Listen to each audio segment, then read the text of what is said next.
this year, but whether it ends up that way or not. But it's still an achievement to get there. It's not as though everyone gets there. Yeah. So we're looking forward to it if we can make it. Now, in the old Super Bowl rating systems, I know Billy Devin probably figured it out.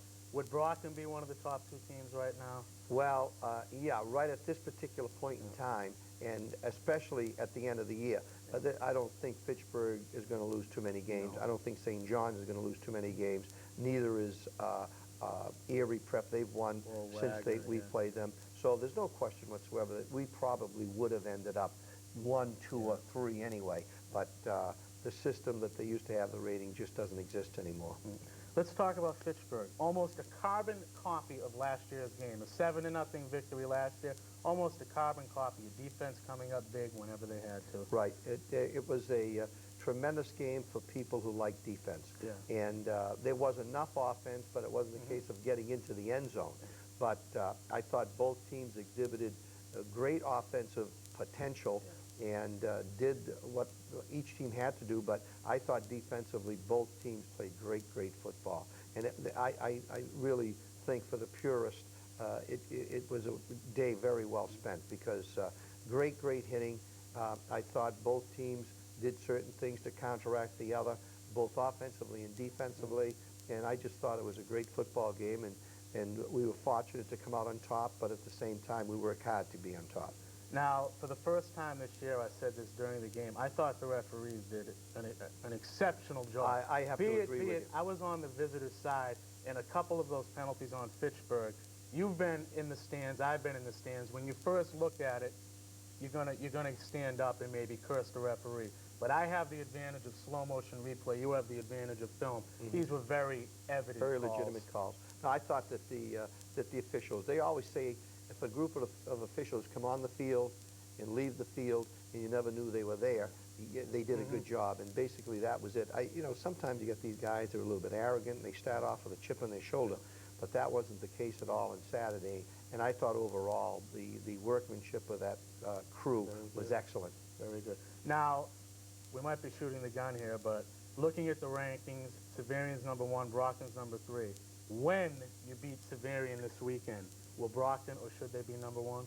Well, I really don't know. I don't know how you know, it's the Boston Globe, and I have no idea. But you know what our objective is, you know, one game at a time. And Severian is next, and what we're going to do is try to get out there and improve on what we did this past week and the previous weeks, and look to do our very best, and hopefully things will end up all right for us. All right. Armin and I will be back with a look at the defense, and there was plenty to look at from Saturday's game right after this game summary. F. Lee Bailey could not have provided a better defense. On Saturday afternoon, the Boxers held an explosive Fitchburg offense, featuring arguably the best running back in the state to just 1 touchdown in a 7-6 Brockton win. The Brockton D continued to come up with the big plays, this time forcing 3 Red Raider turnovers, the first of which set up Brockton's only touchdown on the day. Great defense on the part of both teams. We had what it took when it really counted. I'm proud of the kids. You know, 5 weeks ago, who thought 4-1? Great ball game, and just defensively, I think we said all along, this is the team that could do it. And defensive had to do the job today, and they did it. On Fitchburg's first offensive series of the game, Craig Bernard came up with big play #1. He forced a bad pitch by Red Raider quarterback Mike Bolak. Number 44 not only caused this fumble, but he also came up with the ball. And after gaining possession, Mike Bourne made sure the D's hard work did not go for naught. Mike Bourne from the 46 trying to break into the open. 2 men to beat. It's by Williams, and now it's McCall. Bourne at the 3. 2 plays later, Mike Shaheen would pop it in from a yard out. And with Alan Bursey's PAT conversion, Brockton led 7-0. And believe it or not, these would be the only points they needed for the win. Fitchburg closed the gap late in the first half as the Red Raiders went through the air to make their mark on the scoreboard. It's quick drop, fake to the right, pass to Gelby in the end zone, caught for the touchdown. But take nothing for granted on this Brockton defense, as Fitchburg found out on their conversion kick. With a touchdown, and the point is blocked. Velios picks it up and heads upfield. This would be a point should he get it back. He goes all the way to the left side. Patrick Velios finally dragged down at the 48-yard line. 78. Lucian Belanger's block and Pat Velios' return kept it a 7-6 Brockton lead. The scoring was over from here as the defense took over. Every time Fitchburg seemed on the verge of striking again, the opportunity was slammed away by the swarming black-shirted Boxers. They crowded us, and they did a good job of it.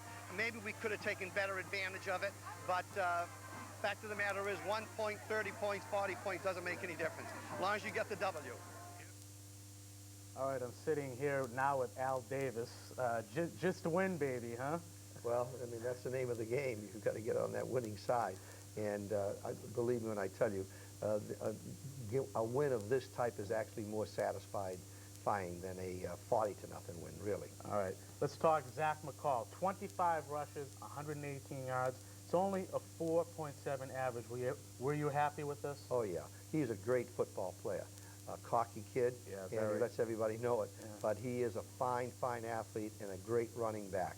And we absolutely contained him. We never let him get away. Yeah. In fact, the average that he had was just about it. I mean, most of the time, 4, 5, 3. He had one run, 13 yards. It was near the end of the game, but otherwise than that, we're going to show highlights of that, keeping him contained. Let's look at our first highlight. It's a big play, number 1. Craig Bernard getting into the backfield. Excellent coverage. Watch this. How many times have we seen this year? How does he get into the backfield so fast? Well, because it is an option play, and they really don't block the end. And his job is to cause this type of disruption on the quarterback, and he definitely did in this particular case, and we ended up with the ball. Great continuation also. I know a lot of players that once they make the fumble, they'll sit there and watch. He came up with the ball out of that. I mean, that's a nice effort all around. That was a great second effort. You're right. Extremely big lift right here. I mean, obviously you could sense the big mo on your side. Yeah, I think the kids were keyed up, and you could see just the aggressiveness of everybody involved on both teams. You know, there's the loose ball, and you don't see 1 or 2 guys going after the ball. You see almost all of the guys on the field go after it, which is the way it's supposed to be. And just exciting football from beginning to end, really. Now, before that, you went 3 and out. Does that matter so early in the game? I mean, was your team down? I mean, that hasn't happened in a while on your opening drive. I think it's a situation where you're sparring with the other team, and it isn't unusual. You like to get out there and just run it up. But as far as the offense was concerned, I think that we were feeling them out a little bit, and they were a fine football team. You got to keep in mind that they were 3-0, 3-0 and winning by big scores, and they were used to stopping teams, and they were used to scoring a lot of points. All right, our next highlight is of what we just mentioned. Zach McCall did not get outside. Did you think that going into the game, this was the key, containment? Oh yeah, no question. We knew that Williams and McCall were the players. Now, number 2 was Williams, number 1 was McCall. And obviously, the way it developed, they just decided to go. There's no question that McCall is a better back than Williams, although Williams is a fine high school back, but they just decided to go all the way with McCall, and the pursuit by the defensive team was just unbelievable all day long, and constantly, there's a case where they were just about carrying him out of bounds, and just a lot of black shirts around him constantly throughout the day. Now, what's the key to containment? The corners, Velios? Velios, Bernard was back there, Lucian was over there. Are they the keys right there? Absolutely. The corners have to play a football game. They have to contain. They have to keep the play inside. They allow that player to get outside and away from the pursuit, because the pursuit is set up to go inside. They're looking for the guy to be cutting back. If he gets around outside, then he can be dangerous. Now, another thing I noticed, you mentioned McCall was very cocky. It seemed after every play he had his helmet off, he was waving to the crowd. But one thing I did notice, he's carrying that ball like a loaf of bread. Did Billy Devin tell his D, go for the ball at all? Well, we do if you have the opportunity, but that's something that, you know, you really can't teach too much of, because if you go after the ball, quite often you miss the ball and you miss the man. So, the main thing is to knock the man down. And that's basically what our objective was on Saturday. We had to knock him down. And you did. Yeah, we did. All right, our final highlight. We have 3 defensive highlights tonight. Is of 2 huge plays in the third quarter. The first of Craig Menard on this end around. Look at this right here. Yep. This wasn't supposed to happen from Fitchburg. I mean, they expected a big gainer. Yeah, that was his job. His job is reversed on that play. And another this one, is Larry Stroud. Larry Stroud. On a big play, getting away from the blockers and making a play on the quarterback, and nice tackle. And that was a big loss for Fitchburg. And it's not only Larry Stroud was there. You had big Jason Presampieri. He ready to go, Belanger too. was there. Landers was in there. I mean, you're talking Bunch of people. a lot of people in there. Great defensive play. It seems I ask you this every week, but I mean, that was the best defensive performance I've seen in a while. Can you play any better there? Well, we can play better. Yeah, we definitely feel we can play better. We always feel that way. Yeah. But, you know, once again, we have to attribute the success of the defense to Billy Dell. I was just going to mention. No question about it. Billy is our defensive coordinator. He makes all the calls, and he sets up our defenses, and impossible to have achieved what we've achieved this year without Billy. No way in the world could we have done what we've done without him. Obviously, this is what you expect every week from your defense now. Well, I think we mentioned that at the beginning of the year. I think we mentioned the fact that we expected to be strong defensively, and we haven't been disappointed. Now, a trick question for you. If you were on the opposition, the visitor sideline, and you were going up against Brockton, what would you try to do to beat Brockton's defense? Stay in the locker room? Well, no, I wouldn't do that. I think what I would do is try to do what we've always done. You know, in other words, I think, for instance, that Zavarian right now is 4-0. And they've been very successful with 2 great running backs, a great quarterback, and they have moved the ball, and I wouldn't deviate. I just go out and do what I can and see what develops. I certainly wouldn't try anything different, because if you're trying something different, you're automatically telling us, well, there's no way we can beat you with what we were doing. And it's a lift when you see that. Like, for instance, you can go to the extreme. You play against a team, and they come out with a spread type of offense and something they had never used before. Right, what they're saying right then and there is that we got to try to fool you. Well, you're not going to fool us for 44 or 48 minutes. You may fool us on a play or 2, but you're not going to do it for a prolonged period. And it's a nice feeling to see that. So, you know, my advice is come out and play football, and let's see who can win the game. All right. Good advice. Armin and I will be back after this short break to have our Cape Cod Cafe Trivia Contest and a look at the offense, so stay with us.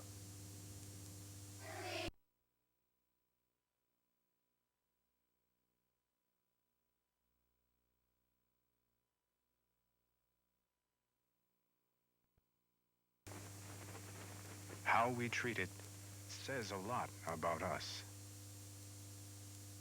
Okay, welcome back. Time for our Cape Cod Cafe Trivia Contest. Armin, I know you know the answer to this question. Name the teams Brockton has beaten in Division I Super Bowl play, not including last year's playoff win over St. John's Prep. I'm going to give you a hint. It's 6 different teams. 6 different teams. Call that phone number right now. And I know you know it because, I mean, think a little bit. I don't think so. I don't think so. We already mentioned one in an earlier Cape Cod Cafe Trivia Contest. Let's talk about the offense. Although it didn't seem like there was a lot of it, the backfield ran for almost 150 yards, so it wasn't that terrible of offensive performance. I thought offensively we were very competent. We ran against a very good defensive football team, some great players, but we moved the ball when we had to move the ball for our touchdown, and there were a couple of other drives that I thought we blocked extremely well. And it was a game that I think we might have played a little bit too close to the vest at times, but I think we accomplished what we set out to do. We got ourselves a win over a very, very good football team. Now coming in, everyone was talking about Zach McCall and the Fitchburg offense. Let me tell you something, their defense wasn't too shabby either. Let's face it, when people win, they win because they play good defense too. You don't just play offense. In fact, defense wins the big games. The big games, you rely on defense. Defensively, you've got to stop the other team, and basically that's what happened in the game on Saturday. All right. Believe it or not, folks, I don't hear any phone calls. I think I may have stumped you, and it's only in our 5th week. This is an easy question for you at home. I should have called my mother with the answer. She's hungry for Cape Cod pizza. All right, well, let's go back to the highlights. We only have one offensive highlight this week, and we saw it in the game summary. It's of Michael Bourne's big run early on in the game after Craig Bernard made the fumble, well, caused the fumble. And something to show right here, we've always seen him run straight ahead, but for the first time, he cuts and weaves. Yeah, this is something that, believe it or not, we talked about during the week. Yeah. And we told him that, you know, he did the first thing that he had to do. He's getting into the hole with a great amount of speed, Yeah. probably as well or better than anybody we've had do that. And now, and we told him now that you've done that, now the next step is that once you get beyond the line of scrimmage and beyond the linebackers, and now you got to start looking for a little bit of daylight, and you've got to be able to use different types of speed. And I think on that particular play, which set up our touchdown, definitely he exhibited this. All right. Also, something that's maybe overlooked, on that play, Lucian Belanger and Brent Warren threw superb blocks. Oh, and nothing happens in the backfield without the blocking. Now the blocking has been excellent. Our offensive line, and I've mentioned them before, Pina and Bernard, Warren and Reardon, Psychos and Plord and Gregory, along with the two running backs blocking. Outstanding. All right. Outstanding. Bourne ran for 103 yards. I mean, on 12 carries. That's an 8.5 average. Didn't seem like that during the game. Oh, he did. He ran extremely well. Which, you know, when you get a guy who over 100 yards, obviously the people up front are doing something. All right. Brian Reiser has our trivia winner, and I can't believe we got one call, folks, and he's got it. Oh, you're not going to believe this. This is horrible. Look who won it there. I don't know if we're going to give it to him, but Vaughn, probably the biggest homer, bigger than Johnny Most, won it. Mike Von George. And the answer was, you want to try? Oh, I know we beat Newton. We beat Lexington. Before that. Oh, what are you going to do? Before that, we're going to go Newton. Oh, We got Revere, Revere. Lexington, 22-20. Who'd you beat there? Natick. All right. And then 28-0. That would have been Woburn. Woburn. And finally, what was it, 28-16? Over Dedham. Dedham. All right, there you go. Newton, Revere, Lexington, Natick, Woburn, and Dedham. Not bad. Our only caller, you knew Vaughn. I mean, we were just waiting for him to win this year. We should bar him, but we won't. All right, now it's time for A.C. Grady's Player of the Week. A young man who, week in, week out, has really wreaked havoc, and he did it big time this past weekend. Number 44, Craig Bernard. Craig of course, again, on defense, you saw what he has done. It sticks out, and he made some big plays for us, this being one of them right here. But also, what we can't overlook is the fact that we're running off tackle and we're running strong, and we're running both right and left. And when we run left, that's Craig participating in the blocking scheme there, and he just outstanding. He had a great day too, so he's definitely deserving of the award. Absolutely, and I don't think that's the last we're going to hear of him. I think No, he's going to continue absolutely to have not. a great year. I would hope not. All right. Armin and I will be back right after this short 30-second break. We'll be taking your phone calls when we do come back.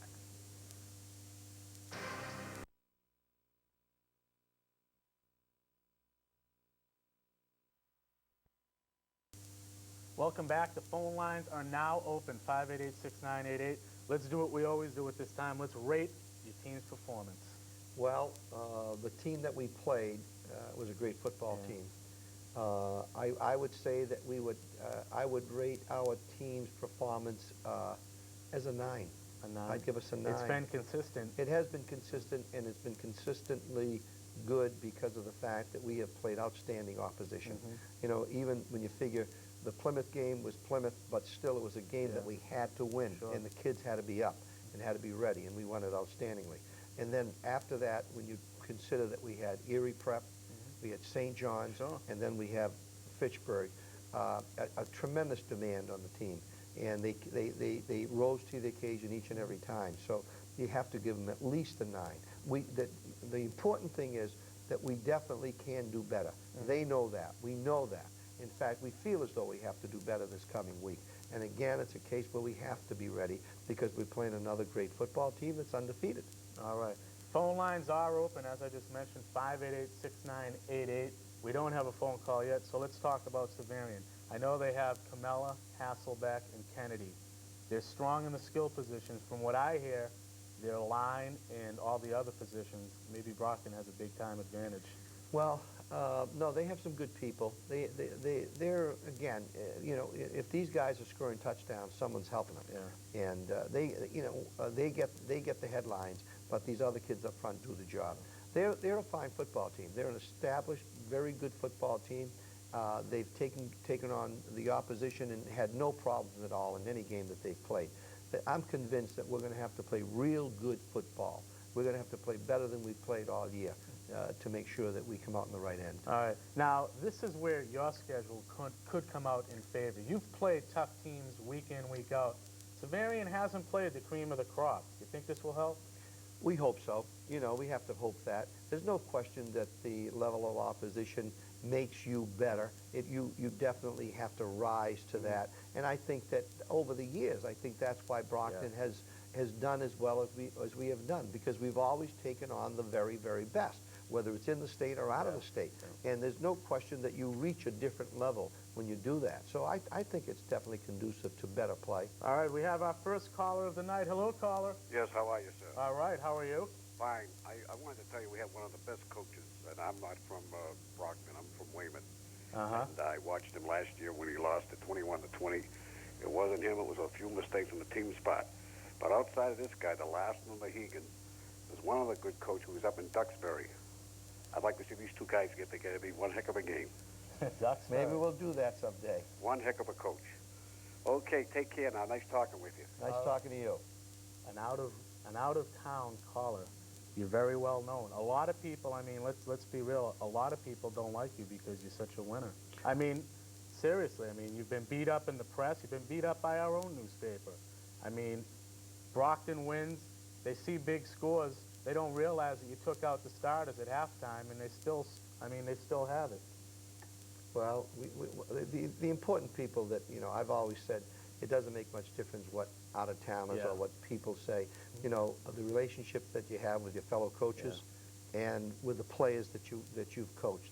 As long as they feel that they've gained something and that there's a respect between the two of us, that's the thing. That's the important thing as far as coaching is concerned. All right, do we have a phone call? We have a phone call. Good evening. Good evening, Steve. This is Sean McDonald. You might know me. Hi, Sean. How are you? Not bad. I'm just calling up to congratulate Coach Colombo on a great year so far and just to commend him. And I got into a heated argument with him the other day. You kept saying Brockton never played anybody good. And I brought up the point that we played Erie, Pennsylvania, Rome Free, New York, and DeMatha Catholic, who was an outstanding team and continually played well against them. Who did you get into an argument with? Just someone at work who had played, I think, in Peabody. Really? He said the best team we played was maybe Fitchburg or Leominster once in a while. Well, why don't you tell this guy to talk to his AD and schedule Brockton next year? That's they still what they have should open dates.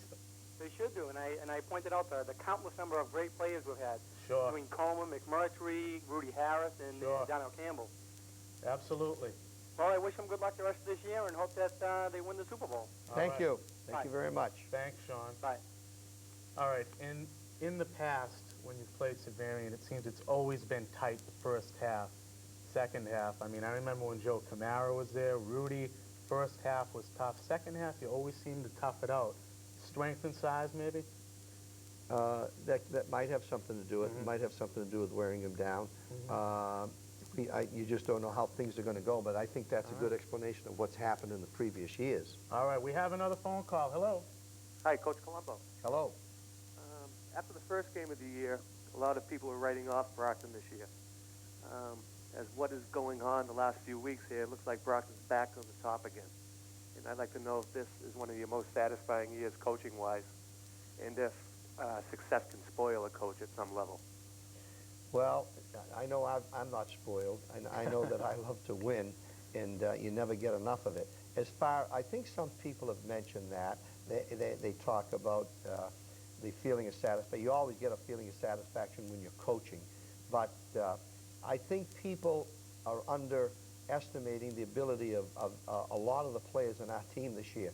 We don't have the, let's say, the star player or the elite name, but we've got some real good football players in this team. There's no question whatsoever. You don't accomplish, what we've accomplished to this point through coaching alone. you've got to have the people that can do the job. And we have some real fine players in this team. I think, rightly so, a lot of people saw us the first game and thought, well, maybe this is the year that Brockton's not going to be there.